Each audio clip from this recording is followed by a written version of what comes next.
Hello my friends, it's Gabriel with the Last Huntsman channel here. I got brother Kenny out here with me, and he actually got two new knives recently from Terava, and one that we're going to review right now is the Terava Skrama 240.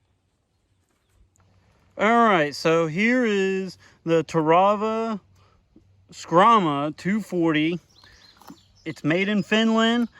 I've been wanting to try one of these for quite a while, but my twin brother decided to pull the trigger on one, and I'm glad he's up here to help me test it out. But it's roughly about a 9-inch blade.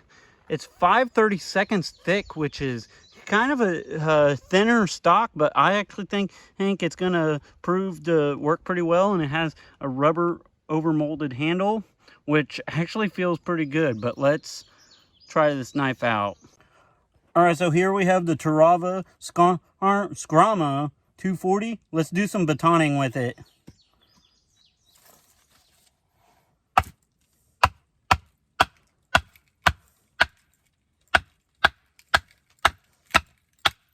It kind of has a modified Scandi grind, kind of a Scandi saber mix almost. Like, it's not really a Scandi and it's not really a saber grind. It's kind of something in between.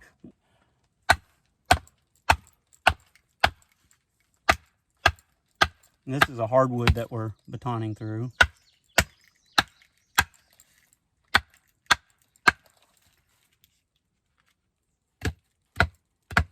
Pound it.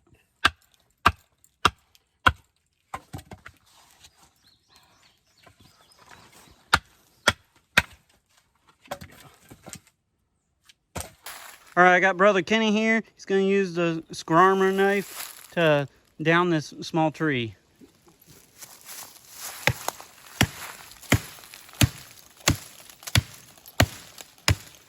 And this is like pretty much brand new with the factory edge.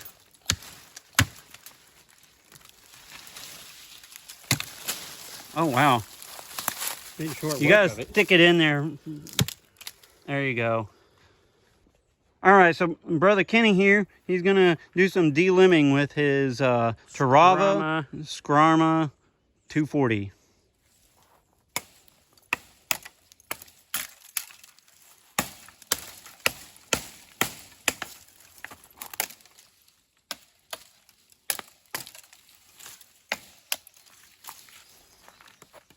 It's a little thicker piece.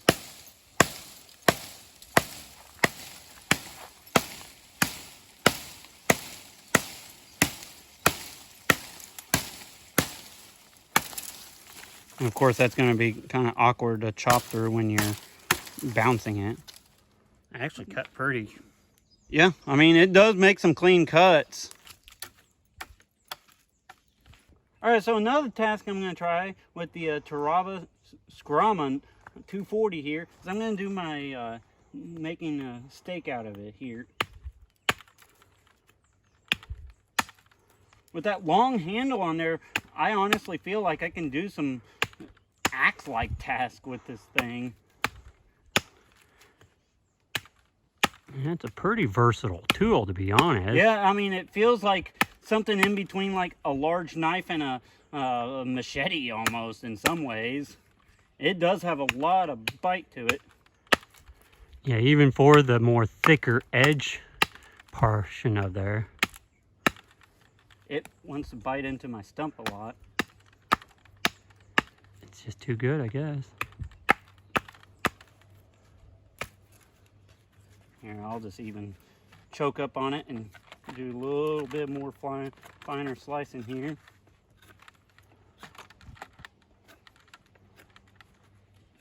And I just made me a steak with the Terava Skrama 240. Skrama!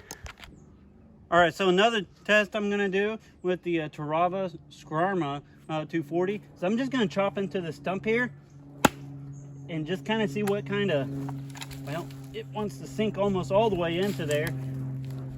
But also something else to take note on is with this kind of 2-position handle, I could really choke back and get some very powerful chops with it. But also with that rubberized handle, I don't feel any shock in there at all.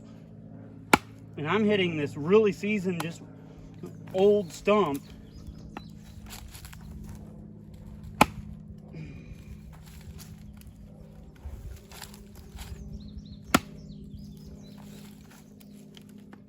But yeah, it actually chops amazingly well for it being as thin as it is. All right, so another test Brother Kenny's gonna do is he's gonna use his Skrama knife to see. Yeah, keep correcting me. I know I say it wrong. But anyways, he's gonna try to cut through this rope and see if it can cleanly cut through a rope. If I could hit it. If you can hit it. Oh yeah, I put way too much power on that, to be honest. Honestly, let's see if I can. Well, here, the inner part here, as you can see, is like perfectly clean cut there.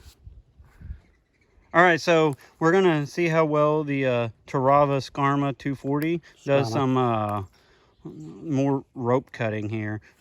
This time we're just gonna just glide right through it. Yeah. Let's fold that over. Damn fly. He's on Yeah, the bugs are like absolutely terrible. They're on me like Joe Biden on a 6-year-old. Yeah. Oh. Just glid right through both of those, huh? Yeah. Another test I'm gonna do with the Terava Skrama. Skrama. From Barskoliska. I'm gonna try to do some feather sticks. Now this is kind of a big knife to try to be doing feather sticks with, and I'm not super familiar with this grind, so bear with me here. I don't think that this is this knife's strong suit. It can do it, obviously. I'm doing it now, but usually you're gonna want something a little more finer detail for this. But if this is what you got on you, then you can make Hence it work. why if you buy this, you might as well buy the Yakari Puko along with it. Yeah, we'll be getting to that before too long. It's actually doing pretty good. Yeah, it's for not, its size. Yeah, for its size. I'm not gonna say it's like super fine. I could do some amazing feather sticks with other knives, but this actually is not too bad for its size and the type of grind that it has. All right, so we're gonna do feather sticks part 2 with this, but as big as this knife is, it's almost easier to just stick it into a stump and then just kind of work the stick around the knife instead of the knife around the stick. And even if your feather sticks don't really stay on, they'll fall down and you can just gather them up. But I feel like I get a little bit finer feather sticks doing it this way. All right, so another thing to take note on with the Terava Skrama knife 240 is the sheath actually is kind of neat. Now it does kind of seem like it's a little bit more traditional leather, but on closer inspection it actually has like a plastic mold and inside the leather, and it has a drop down dangler, so it is a pretty neat setup. It's not exactly like the newest high-speed stuff, but really honestly, this knife kind of just is pretty cool with this sheath setup for sure. If I was going to make any suggestions, if they made a quick, like a snap here to where you can... so you could actually attach it without having to remove your belt, that would be pretty nice. Maybe thicken that leather up here just a tad. Just a tad, yep.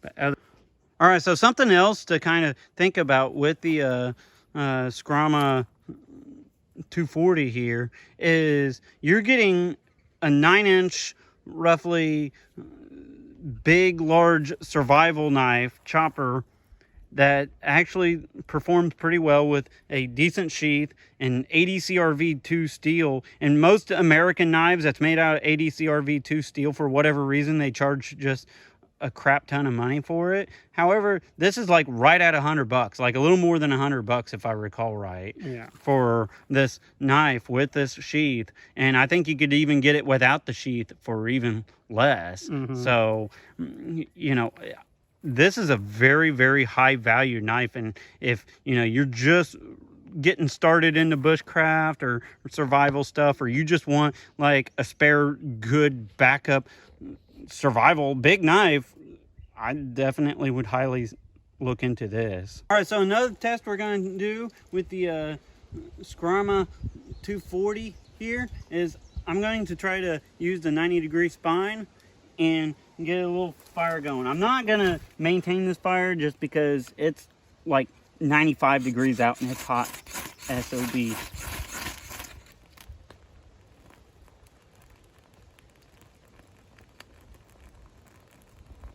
It actually has a pretty good spine on there.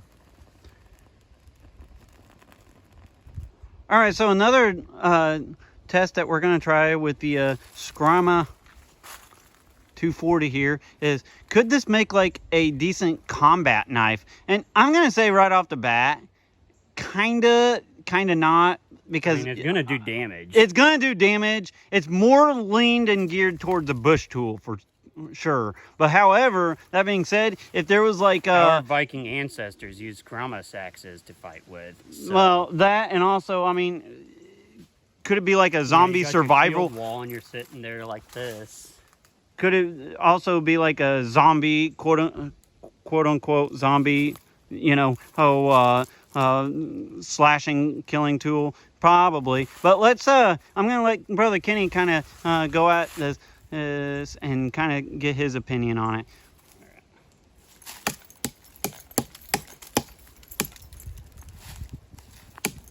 Try to go fast and see what kind of quick strikes you can. How speed-wise, how does it? It's actually pretty quick and nimble. Like if I choke up on it, pretty quick. And with that two-position grip, you could actually kind of choke back and fuck, I could honestly.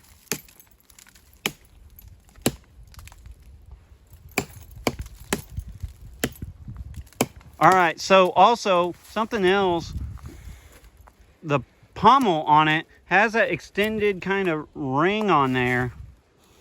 So we know what's coming, right? We got to do the attitude readjustment. Oh, it's digging in pretty good.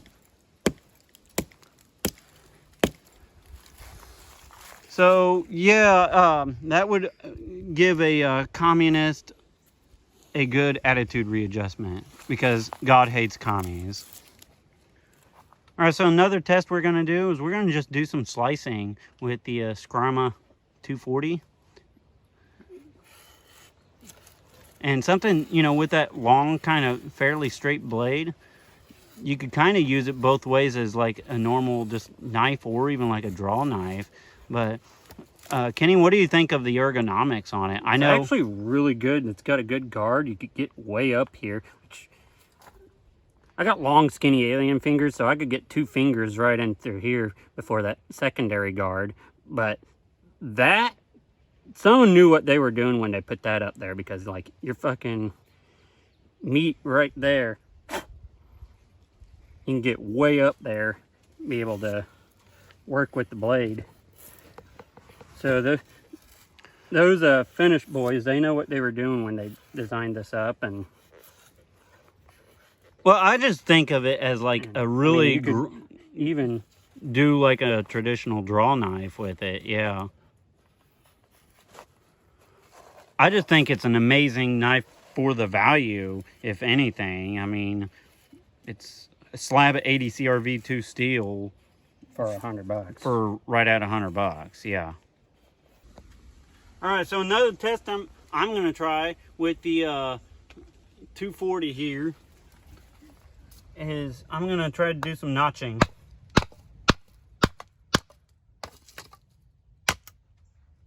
And try to do a square notch. Oh wow, it just popped it out without me even prying on it. So yeah, Don't It's get an much easy way better. to do a square notch. Yeah. All right, we're going to try to do a tent stake notch here. Now this piece of wood here that I'm using is kind of half burnt, so it's a little tough. Now I will say with that kind of like Scandi hybrid grind, it does just bite in really good. And it does pretty good for some notch making. All right, so we're going to go ahead and wrap up the review on the Terava Skrama 240. My overall thoughts and impressions, it's actually, I think, probably the best bang for the buck for a large survival chopper type of knife. It has a lot of potential. It's pretty light and quick in hand, but it can deliver a lot of power. I'm actually pretty surprised by how much it can do, even at like roughly 5-30 seconds thick. The handle actually feels pretty good in hand. It has a 2-position grip on it, which is cool. If there's one thing that I would change on it, if I can like redesign it, is I still think if it was a high saber grind and maybe even 3/16 thick with a high saber grind, I think it would totally drastically change this knife into a different critter. Brother Kenny, just to go a little bit against that, like I agree with you, but at the same time, I guess like keeping it this stock though, I guess that grind angle does work with it, because I could see maybe if they did a high saber grind with this thick, like trying to keep it too light almost at that point. That's why I said like 3/16. Yeah. So, but overall thoughts and impression, like I said, I think it's probably the best bang for the buck for a large survival knife. And so with all that being said, be prepared both physically and spiritually. God bless, and carry on.